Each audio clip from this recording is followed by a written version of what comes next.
요즘은 하루하루 시장은 보긴 하는데 큰 그림에서 봤을 때는 명확하게 좀 그림 그리기가 어려운 것 같습니다. 오늘도 빅픽처를 통해서 저희와 함께 그림 그려가 보시죠. 토마토 투자클럽 최태규 전문가 나와 계십니다. 안녕하세요. 네, 반갑습니다. 전문가님, 여쭤보고 싶은 게 많습니다. 네네. 일단 간밤에 뉴욕장이 밀렸습니다. 네네. 그간 워낙 잘 올라오긴 네. 했어요. 5거래일 만에 조정을 받았는데 나스닥이 이제 12,000선 다시 돌파하지 않을까 하는 기대감이 일단은 꺾이면서 우리 시장도 오늘 영향을 받는 것 같은데 네. 이게 꺾인 건가요? 쉬고 있는 건가요? 당연히 쉬고 있는 겁니다. 자, 우리 시장. 일단 우리는 주식 이야기할 때 항상 미국 시장을 견주어서 보고 있습니다. 가장 네. 큰 이유는 미국 시장의 움직임에 따라서 우리 시장도 일정 부분 많이 연동하기 때문에 미국 시장을 항상 우리가 같이 보고 있습니다. 자, 오늘 저는 오히려 미국 시장 나스닥 크게 하락할 줄 알았는데 오히려 거의 뭐 약보합으로 끝났습니다. 그 코로나 관련된 두 개 기업에서 그 정지 이야기가 나왔는데도 불구하고 네. 나스닥이 굉장히 견조한 흐름 보여줬는데 결국 이러한 흐름은 미국 시장이 그동안 9월 달에 보여줬던 조정은 결국 10월 달 상승을 위해서 움츠렸다는 것을 다시 한번 반증해주고 있고요. 결국 이러한 상승은 지속적으로 이어질 수 있다. 저는 보고 있습니다. 그런데 이 고점의 시점은 제가 한 4개월 전부터 이야기했던 게 있습니다. 이 다우 지수가 3만을 가고 역사적인 신고가를 만들면 그때부터 우리가 좀 조심하자 이러한 말을 계속 강조해서 드렸는데 그러한 부분만 포인트 잡고서 고점에 대한 시그널 잡으면 될 것 같고요. 그럼 지금 시장에서 그렇다고 하면 유가라든가 금이라든가 이러한 흐름들은 어떤가 한번 살펴보겠습니다. 먼저 원유 같은 경우도 보시면은 차트 흐름이 일단 한 41달러 넘어가게 되면 내려오고 또 37달러를 하회하면 올라가고 즉 박스 흐름을 보여주고 있다는 것은 결국 유가도 크게 변동을 보여주지 않는다라는 것은 시장이 그렇게 민감하게 움직이지 않고 있다라고 보시면 될 것 같고요. 일단 금 같은 경우도 안전자산의 대표적인데 시장이 흔들리면 금이 올라가야 되는데 금도 어떻게 돼요? 지금 크게 요동치지 않고 있어요. 예, 1900달러에서 올라갔다 내려갔다 이렇게 하고 있습니다. 그렇다면 이제 우리 환율도 한번 좀 봐야 될 텐데 우리 환율 같은 경우는 제가 방송에서 그랬습니다.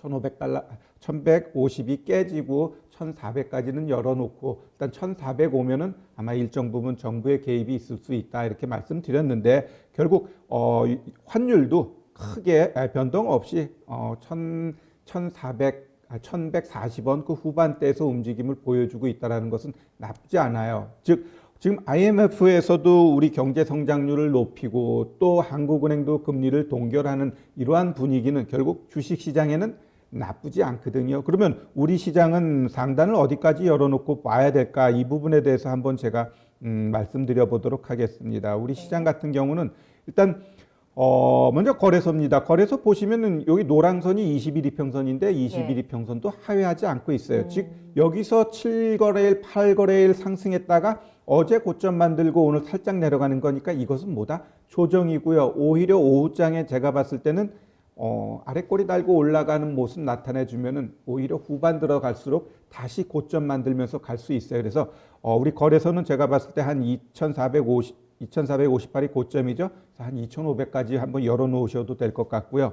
그다음에 코스닥 같은 경우는 9005가 최근 고점입니다. 그래서 따라서 고점 치고 가는 910까지 우리가 한번 보자 이렇게 좀 말씀드리겠습니다. 네, 결국은 미증시를 따라갈 우리 증시 그리고 미증시가 상승을 견인하게 된다라는 얘기는 큰 그림은 그대로라는 건데 그거는 경제 회복에 기인한 상승장을 보고 계신다는 거죠?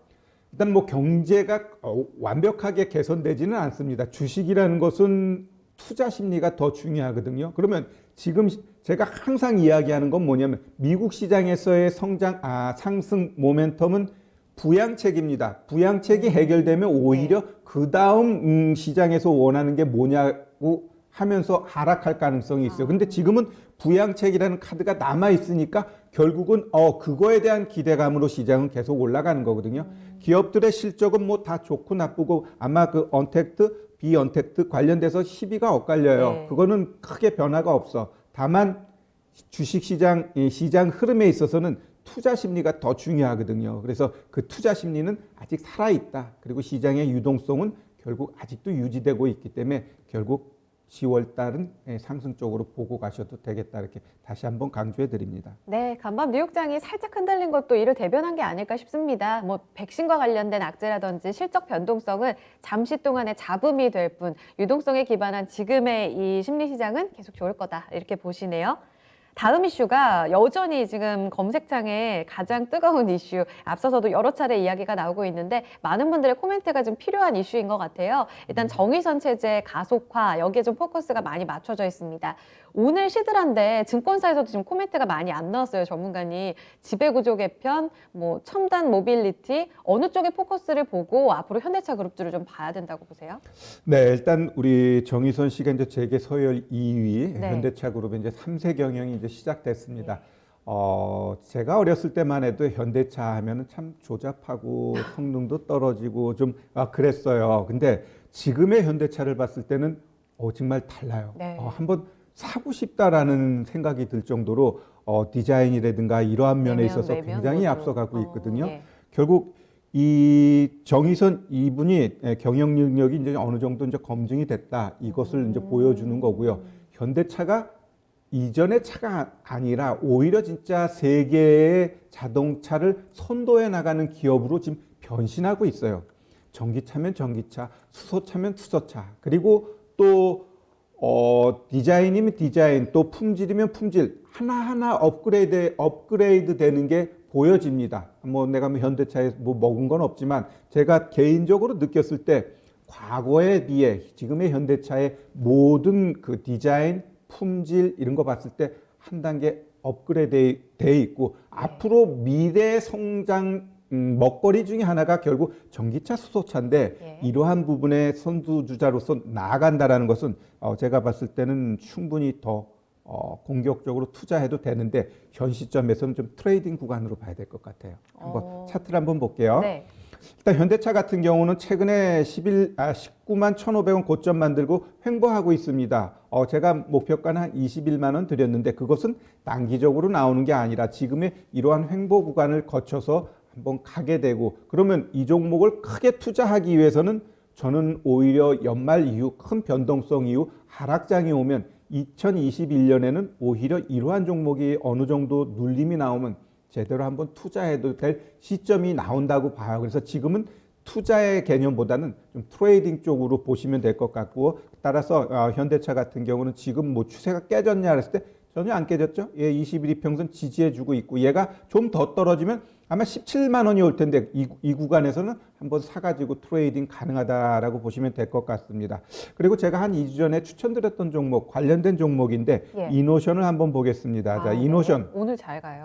네, 현대차 광고를 주로 하는 기업입니다. 네, 근데 이 종목이 완전 정배열 초입 만들어 놓은 이 자리에서 이 종목 이전 고점 갑니다 했더니 이전 고점이 57,500원인데 오늘 57,700원 찍고 내려왔어요. 그러면 이런 종목은 어디서 우리가 매매를 해야 되느냐라고 했을 때 지금은 쫓아가는 게 아닙니다. 얘가 운 좋게 한 번 더 가면 거기가 진짜 고점 되고요. 그 이후로는 이런 애들은 1주, 2주 조정 들어오게 돼 있어요. 그러면 이 올라가는 21 이평선 이 자리에서 매수를 해야 됩니다. 따라서 이거는 이 추천드리고 이제 목표가를 터치했기 때문에 오늘 이제 리뷰해 드린 거고 그러면 이 자리에서는 언제 사느냐라고 했을 때 한 1, 2주 기다리면 또 21 이평선까지 조정 올 때 그런데 그때 관심 가지면 좋을 것 같습니다. 오늘 다 같이 현대차 이노션 제외하고는 현대 오토에버나 모비스, 글로비스 다 쉬어가고 있거든요. 근데 제가 처음에도 여쭤봤지만 이 지배구조 이야기도 심심치 않게 들려서 앞으로 그럼 정의선 체제에 있어서 토픽으로 꼽아주신 이 두 종목은 앞으로 펀더멘털 쪽에 초점 맞춰서 토픽을 잡아주신 거죠. 이 지배구조보다는 이쪽 이슈가 더 강할 거라고 보시는 거예요? 이노션 같은 경우는 워낙 저평가되어 있고 추세상으로 올라갈 수 있는 자리이기 때문에 이런 종목은 우리 개인 투자자들이 잘 몰라요. 맨날 하는 게 우리 뭐 2차 전지, 뭐 바이오 막 이런 쪽만 보는데 결국 이러한 종목들이 지금은 올라가는 시장이거든요. 막 휠라 홀딩스 이런 종목이 왜 올라가냐면 결국은 그동안 주도했던 종목이 시장을 이끌어가는 게 아니라 지금은 많이 소외되어 있지만 좋은 기업들이 차곡차곡 올라가는 시장이 당분간 연출된다라고 최근에 좀 반복해서 제가 말씀드리고 있습니다. 1조 살짝 넘어가네요. 이노션. 그러니까 그룹주 안에서 숨겨진 종목을 좀 찾는 데 의미를 두자 이렇게 전략을 또 압축해 주셨습니다. 다음 이슈도 가볼게요. 5G 장비가 오늘 움직입니다. 전문가님, 좀 쉬기도 쉬었었잖아요. 이들 섹터들이. 이제 다시 가는 것에 대해서 큰 의미를 둘 수 있을까요? 아니면 말씀해 주신 대로 종목 안에서 순환매가 워낙 빨라서 오늘 기술적인 좀 반등만으로 봐야 될지 오늘의 상승을 해석해 주세요. 네, 당연히 기술적 반등으로 보아야 됩니다. 아. 저는 지금 10월 달 장은 잘 보시면 알지만 그동안 시장을 주도했던 종목들이 가는 장이 절대 아니에요. 예. 물론 그들 종목들도 종목이기 때문에 한 번씩 퐁퐁 튀어는 주는데 그들은 잘 보면 결국 고점에 있어요. 그리고 고점에 있고 여기서 더 가야 되나 안 가야 되나 참 고민스러운 자리에 있습니다. 그럼 오늘은 왜 올라갔느냐? 네. 제가 봤을 때 그 F3 5G 탑재하니까 그 이슈에 의해서 한번 올라가 준 거지 5G 자체가 그렇다 해서 잘못됐냐 했을 때 5G도 마찬가지입니다. 미래 성장 동력의 먹거리이면 틀림이 없고요. 다만 많이 올라왔고 이 종목도 내년 초반에 많이 일정 부분 눌리면 투자해서 갈 섹터 중에 하나이면은 제가 봤을 때는 틀림이 없습니다. 다만 최근 시장의 흐름이 이들 쪽에 수급이 들어가는 게 아니거든요. 왜 그러냐면 결국 연말 되면 3억 대주주에 대한 그 고민이 있어요. 그러면 종목들은 우리가 올리는 게 아니라 종목의 터줏대감, 큰 세력들이 주가를 올리고 내리고 합니다. 우리들이 아무리 사봐야 안 올라가요. 또 우리가 아무리 팔아봐야 안 내려가요. 예. 그러면 큰 큰 손들이 결국 시장에서 빠져나가는 타이밍이 지금이거든요. 그렇기 때문에 이들이 결국 빠져나갈 때는 무조건 하락시키는 게 아니라 횡보 내지 또 올리는 척하면서 빠져나가기 때문에 큰 시세는 안 나오고 아마 횡보 쪽으로 갈 텐데 제가 두 종목 보면서 이 종목들이 좀 위험하다는 것을 한번 보여드릴게요. 예. 자, 먼저 이제 KMW 한번 보겠습니다. 자, 이 종목 보면은 요 분홍색이 RSI라는 보조 지표인데 이 주가가 여기서 여기 이렇게 올라갔어요. 근데 보조 지표는 오히려 더 떨어졌죠. 예. 즉 주가가 올라가면 보조지표 같이 올라가 줘야 되는데 떨어졌다라는 것은 얘가 상승하는 데 있어서 버겁다라는 거예요. 그래서 오늘도 21 이평선 맞고 떨어졌어요. 윗골이 그러면 달립니다. 예. 제가 봤을 때 오늘 저점 깨게 되면 당분간은 아마 61 이평선을 하회할 가능성도 있다라고 보셔야 될 것 같습니다. 종목이 나빠서가 아니라 투자 심리가 지금은 또 이쪽으로 안 가기 때문에 그래요. 그러면 또 한 종목도 한번 보면 또 거의 비슷한 흐름을 보여줍니다. 이 종목도 잘 보시면은 주가는 이렇게 올라갔는데 RSI 보조 지표는 뚝 떨어졌죠. 즉 얘도 마찬가지예요. 지금 이 60일 이평선에서 가야 돼 말아야 돼 막 고민하는데 결국 이러한 보조 지표가 가기 힘들어하고 알려주고 있기 때문에 제가 봤을 땐 이 종목도 오늘 저점 깨고 내려가게 되면 추가적으로 하락할 가능성이 있다라고 보시는 게 좀 맞을 것 같습니다. 두 번째로 보여주셨던 건 서진 시스템이었습니다. 44,450원.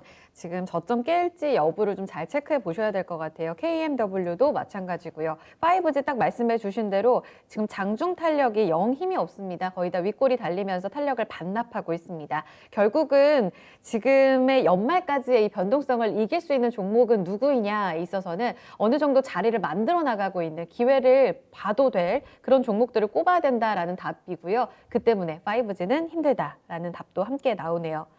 그러면 결론으로 좀 가볼까요, 전문가님? 오늘장 큰 그림 어떻게 네네. 그립니까? 일단 시장이 자꾸 변화가 심해요. 그러면은 오늘 막 올라가는 종목 쫓아가면 갈까 하면서 바로 물리게 돼 있어요. 그러니까 내가 갖고 있는 종목, 보유 종목에 집중하자 다시 한번 강조해 드립니다. 지금 시장 돌아가면서 가기 때문에 내 거에 대한 자신감이 없으면 안 돼요. 즉 내가 갖고 있는 종목이 충분히 올라갈 수 있는 자리이고 기업이다고 하면 오늘 안 움직이더라도 괜찮아요. 보유하시는 게 정답입니다. 오늘 시장의 답이 아닙니다. 욕심내지 않고 지금은 좀 여유를 가지면서 현포트에 집중하는 이런 흐름이 중요하겠네요. 오늘 말씀은 여기까지 듣도록 하겠습니다. 계속해서 좀 자리에 기회 있는 종목들 많이 꼽아주세요, 전문가님. 네네, 알겠습니다. 네, 오늘 말씀 고맙습니다. 네, 감사합니다.